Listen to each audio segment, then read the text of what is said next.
En otros sitios, sin embargo, piezas y más piezas de este extraño asunto empezaron a encajar. La gran sequía mundial de aquel verano no había tenido igual en la historia conocida. Los pastizales europeos de ordinario tan verdes se vieron convertidos en áridos campos de tierra. El ganado, incapaz de extraer humedad de la hierba, hubo de ser provisto de agua y alimentado con el pienso guardado para el próximo invierno. En Inglaterra ocurrió otro tanto: campos secos y míseras cosechas. En Francia, los incendios forestales incontrolados devastaron enormes zonas. No se veía el fin de la sequía. Enormes reservas de agua se desecaron y se tuvieron que llevar suministros a las zonas secas, algunas de las cuales apenas tenían agua para 20 días. El río Támesis alcanzó el nivel más bajo jamás visto. No cundió el pánico, solo un creciente sentimiento de intranquilidad de que lo que estábamos viviendo no era natural y que el clima de la Tierra estaba derivando hacia un drástico cambio.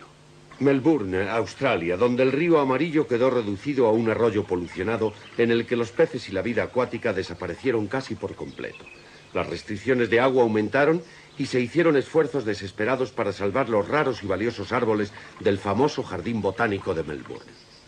El norte de la India se vio atenazado por la peor ola de calor registrada en 50 años. En Bihar, la temperatura alcanzó los 48 centígrados.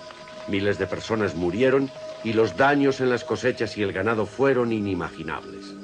El desierto africano amplió su extensión a expensas de la tierra fértil, destruyéndolo todo en su avance.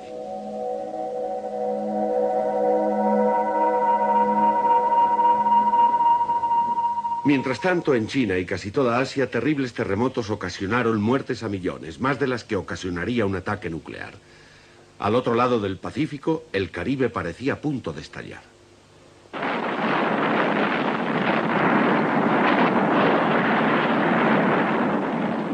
Algunos volcanes que se creían extinguidos desde hacía miles de años cobraban vida de repente de modo terrorífico.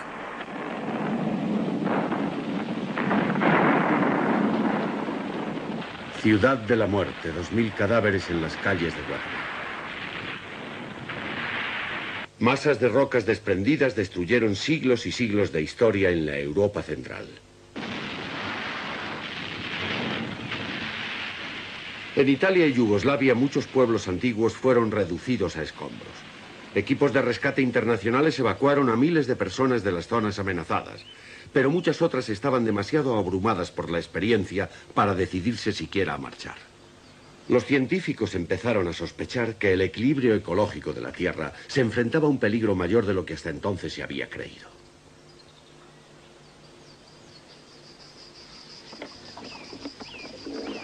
En la cumbre de la sequía entrevistamos en la Universidad de Cambridge a alguien preparado para ofrecernos el principio de una respuesta.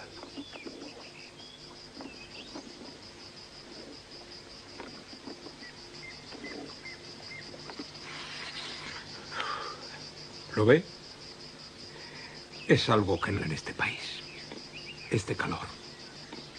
Las teorías de Gerstein, cuando las lanzó hace más de 20 años, habían sido universalmente rechazadas. Le tacharon de alarmista y de pesimista. Por el contrario, los acontecimientos demostraron que calificarle de optimista hubiera sido lo indicado. A finales de los años 60, la Tierra estaba ya tan atrapada dentro de una envoltura debida a su propia polución que el calor del sol y el de los procesos industriales experimentaban crecientes dificultades para disiparse.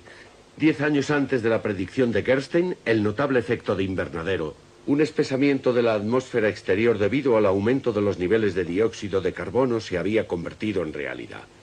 A medida que la atmósfera se hacía más densa, se experimentaban variaciones extremas de temperatura, desde calores tórridos hasta fríos sin precedentes.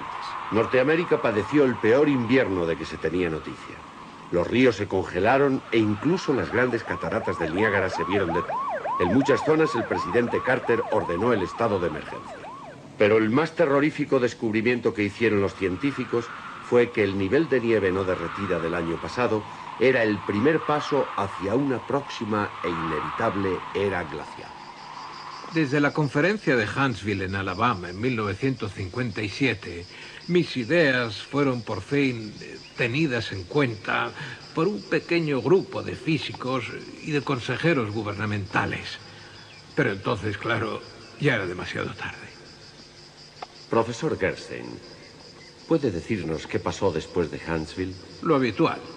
Los políticos vinieron corriendo a nosotros como si pudiéramos parar las fuerzas de la naturaleza. Pero no podemos, les dije yo. ¿Por qué no hicieron algo antes, cuando todavía era tiempo? Dicho así, parece que no hay solución. Condenado calor. ¿Consiguió algo la conferencia? Hubo algunas discusiones secretas. ¿Puede contarme algo de eso? No, nada en absoluto. Pero yo tenía entendido que... Mire, lo que estoy dispuesto a decir es que de las 3 alternativas que se discutieron, 2 son una locura y mejor es olvidarlas. En cuanto a la tercera, quizá no sea tan descabellada, pero no sé si alguna vez se hizo algo al respecto. ¿Puedo saber en qué consistía? En el momento en que se filmó esta entrevista, Carl Bernstein se negó a decir nada más acerca de la alternativa 3.